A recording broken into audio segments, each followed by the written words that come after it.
Naam, kwingineko ni kwamba tume huru ya uchaguzi na mipaka nchini IEBC ipo kwenye njia panda kutokana na kupunguzwa kwa bajeti yake kwa mabilioni ya pesa ambayo huenda ikasababisha shughuli za tume hiyo kukwama katika mwaka wa kifedha 2025-2026.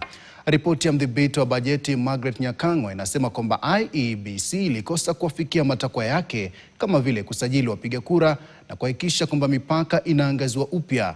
Na kama anavyoarifu mwanahabari wetu Daniel Kariuki, huenda tume hiyo ikalazimika kutoa msukumo kwa Wizara ya Fedha kuhakikisha maandalizi ya chaguzi ndogo hazikwami.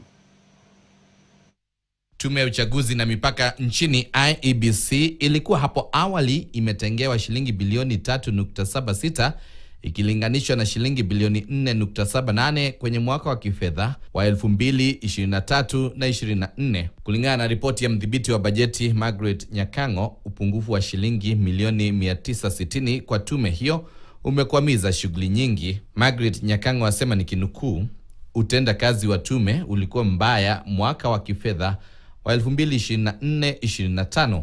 Kulingana na katiba, tume ilifaa kuangalia upya mipaka ya maeneo bunge mwaka 2024, lakini hilo halikufanyika, likisababishwa pia na ukosefu wa makamishna kwenye tume.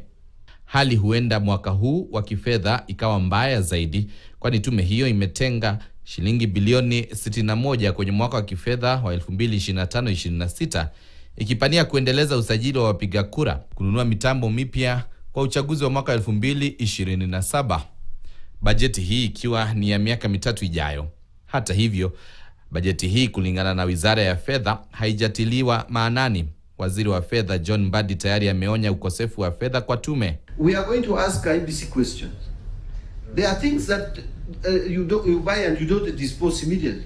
Why do you buy them in every electoral cycle you want new things? Even ballot boxes. There is provision of money. I know IEBC is complaining, but we're also telling IEBC they must be efficient.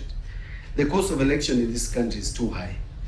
So they must be efficient. IEBC imechapisha kuwa chaguzi ndogo zitafanyika tarehe 27 mwezi Novemba kuhakikisha nafasi 17 za wawakilishi wadi na 6 za ubunge na kiti cha seneta kaunti ya Baringo zimejazwa, huku kampeni ikitarajiwa kuanza Oktoba 8 hadi Novemba 24.